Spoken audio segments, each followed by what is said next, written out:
दोस्तों, बिना कहे मन के बात जानने वाले इस दुनिया में केवल दो ही लोग हैं। एक तो पूरी दुनिया को देख रेख करने वाले भगवान और दूसरे हनुमान भक्त बागेश्वर धाम सरकार जी, जो कि अपने चमत्कारी कार्यों से लोगों को हैरत में डाल देते हैं। आए दिन इनके वीडियो यूट्यूब, फेसबुक समेत कई सोशल मीडिया प्लेटफॉर्म पर वायरल होती रहती है। कभी ये लोगों के झूठ का सामने लाते हैं तो कभी उनके अंदर के भूतों को भगाते हैं। हर कोई इनके चमत्कार को देखकर हैरान रह जाता है। और अब तो मनोज तिवारी से लेकर अमिताभ बच्चन तक, ओझा सर से लेकर फिजिक्स वाला तक, यहाँ तक के मोदी जी भी इनके फैन हो चुके हैं। और तो और कहा जाता है कि बागेश्वर धाम सरकार का एक अदृश्य सेनापति भी है, जो कि भूतों को भगाने में उनकी मदद करता है। चलिए जानते हैं। दोस्तों, यूं तो देश में कई बाबा आए और कई गए। कई सारे लोगों ने उनकी आश्रम धाम पर माथे भी टेके। यहाँ तक के कई बड़े फिल्मी स्टार भी उन बाबाओं के दरबार में जाकर वहाँ पे हाजिरी लगवाई। लेकिन जो प्रसिद्धि बाबा धीरेन्द्र सरकार को मिल रही है, वो शायद ही किसी बाबा को अभी तक भारत में मिली होगी। लंबे बालों वाले, माथे पे चंदन और अक्सर सर पे पगड़ी बांधे नजर आने वाले बागेश्वर धाम के सरकार की बातें ही कुछ और है। और इस चीज का सबसे बड़ा सबूत है कि इनके धाम पे बड़े बड़े फिल्मी स्टार आकर प्रवचन सुना है। फिर चाहे मोदी सरकार के सबसे दिग्गज नेताओं में से एक और मशहूर गायक मनोज तिवारी हो, या फिर योगा गुरु रामदेव बाबा हो, जिन्होंने बागेश्वर धाम आके बाबा के नाम पे ठुमके भी लगाए हैं और हाथ जोड़कर बागेश्वर सरकार को नमस्कार भी किया है। अभी हाल में अमिताभ बच्चन की एक बहुत ही ज्यादा वीडियो वायरल हो रही थी, जिसमें वो बैठकर बाबा के कीर्तन का आनंद ले रहे थे। और दोस्तों, ये सब एक रात की चमत्कार नहीं होती, बल्कि इसके पीछे एक बच्चे की कहानी छुपी हुई है, जिसके संघर्षों के बारे में जानकर आपके रोंगटे खड़े हो जाएंगे। क्योंकि सोशल मीडिया पर अगर कोई व्यक्ति एक बार वायरल हो जाता है तो उसकी जिंदगी ही बदल जाती है। लेकिन बागेश्वर धाम तो हर हफ्ते वायरल होते रहते हैं। उनके वीडियो हमेशा ट्रेंडिंग पर रहते हैं। लोग सारा काम धाम छोड़कर इनकी बातों को सुनते रहते हैं। हजारों की संख्या में लोग अपनी मनोकामना को पूरा करवाने आते हैं और अपने तकलीफों को दूर भगाने के लिए बागेश्वर धाम दर्शन के लिए पहुंच जाते हैं। और ये सब मुमकिन हुआ बागेश्वर धाम के चमत्कारों की वजह से। कहा जाता है कि स्वयं हनुमान जी की कृपा बागेश्वर बाबा पे बना हुआ है और उन्हीं की असीम शक्तियों की वजह से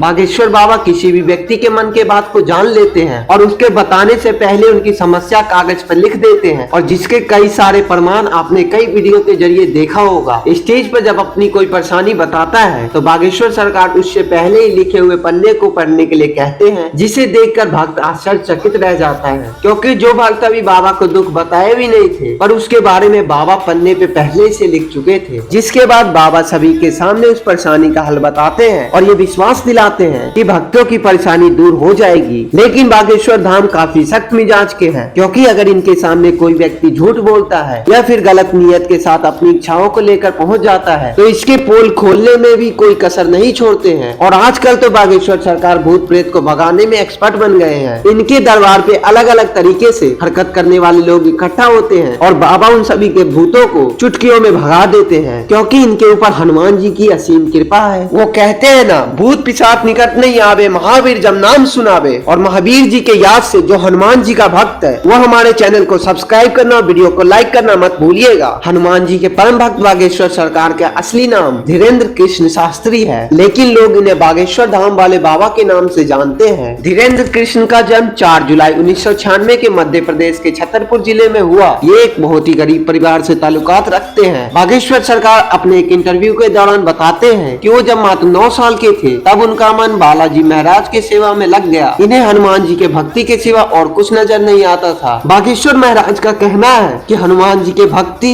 और उनकी कड़ी साधना की परिणाम है कि उन्हें ऐसे सिद्धियां प्राप्त हुई है जिनकी वजह से वो लोगों की सहायता कर पाते हैं। कहा जाता है कि इनके दादाजी भी अपने समय के बहुत बड़े विद्वान थे और इनके दादाजी भी दिव्य दरबार लगाकर लोगों को हेल्प करते थे। तभी से धीरेन्द्र शास्त्री ने अपने दादाजी को गुरु मान लिया और उनसे ही सारी चीज सीखने लगे। दादाजी के साथ रहकर उन्हें रामायण और गीता जैसे धार्मिक ग्रंथों का अध्ययन किया। लेकिन अगर प्रारंभिक शिक्षा की बात करें तो बागेश्वर सरकार ने अपने गाँव में ही 8वीं तक की पढ़ाई पूरी की और उसके बाद अपनी आगे की पढ़ाई करने के लिए इन्हें गाँव से करीब 5 किलोमीटर दूर जाना पड़ता था, क्योंकि गांव में हाई स्कूल नहीं था और केवल 8वीं तक के पढ़ाई की सुविधा थी। इसी तरह घर से चलकर स्कूल तक का सफर तय किया और अपनी 12वीं तक की पढ़ाई पूरी की। 12वीं करने के बाद धीरेन्द्र शास्त्री ने बैचलर ऑफ आर्ट्स में अपना ग्रेजुएशन किया। यानी कि हनुमान जी की असीम कृपा के साथ साथ बागेश्वर सरकार के पास डिग्रियां भी है, जो अपने ग्रेजुएशन के टाइम से ही अपने दादाजी की तरह बालाजी की सेवा में लग गए थे। और इनके घर के पास बालाजी यानी कि महाबली हनुमान जी का एक बहुत ही बड़ा पुराना मंदिर है, जहाँ पहले इनके दादाजी दादाजी दरबार लगाए करते थे, लेकिन उनके मृत्यु के बाद ये दरबार कई सालों तक खाली रही। फिर भी धीरेन्द्र शास्त्री ने हनुमान जी की सेवा करना नहीं छोड़ा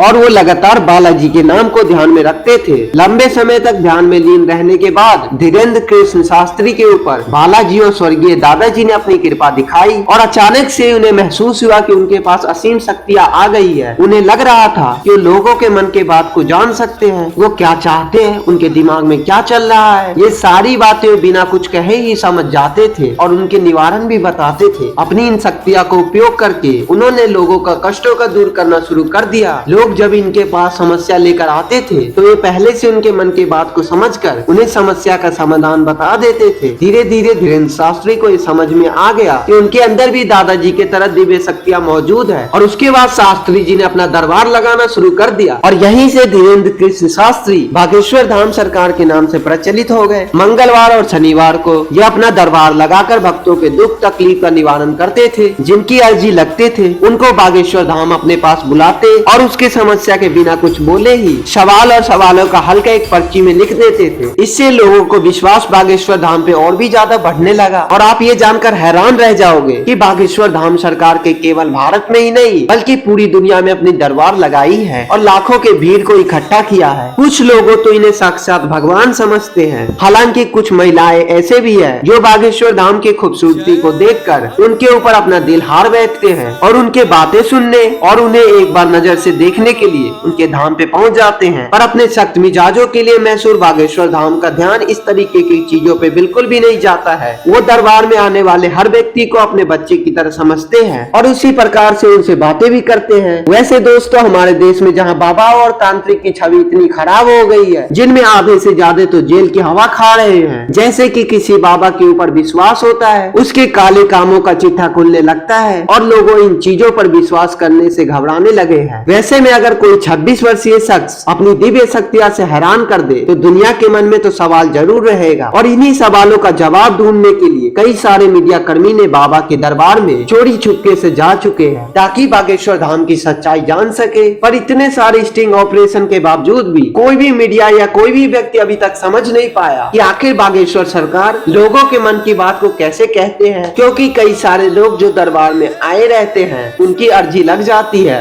और जब वो बाबाओं के पास जाते हैं तो बाबा पहले ही पर्ची पर उनके मन की बात को लिख देते हैं। इन सभी चीजों को देखने के बाद मीडिया हक्का बक्का रह गया और लगातार बागेश्वर बाबा को लेकर जांच पड़ताल भी करते रहते हैं, लेकिन अभी तक उन्हें ऐसा कोई भी चीज प्राप्त नहीं हुई जिसे लेकर वो बागेश्वर सरकार पर किसी तरह के आरोप लगा सकते हैं। शायद इसी वजह से बड़े बड़े लोग बागेश्वर बाबा पर विश्वास करने लगे हैं। वैसे दोस्तों, इनके बारे में एक बात बहुत ही ज्यादा प्रचलित है। कहा जाता है कि इनके पास एक सेनापति भी है जो किसी को दिखाई नहीं देता है। वो सेनापति बागेश्वर धाम सरकार के लोगों को भूत भगाने में मदद करता है। लोगों के इनके ऊपर विश्वास है, तभी तो लोग इनके दरबार में जाके सच्चे मन से प्रार्थना करते हैं, ईश्वर का नाम लेते हैं। आज के लिए इतना ही। उम्मीद करता हूँ कि आपको वीडियो पसंद आई होगी और आप सच्चे में हनुमान जी का भक्त है तो हमारे चैनल को सब्सक्राइब करना मत भूलिएगा और इसके साथ साथ हमारे वीडियो को लाइक करना भी मत भूलिएगा। बाकी मिलते फिर ऐसी किसी नई इन्फॉर्मेटिव वीडियो के साथ, तब तक के लिए इस वीडियो में इतना ही।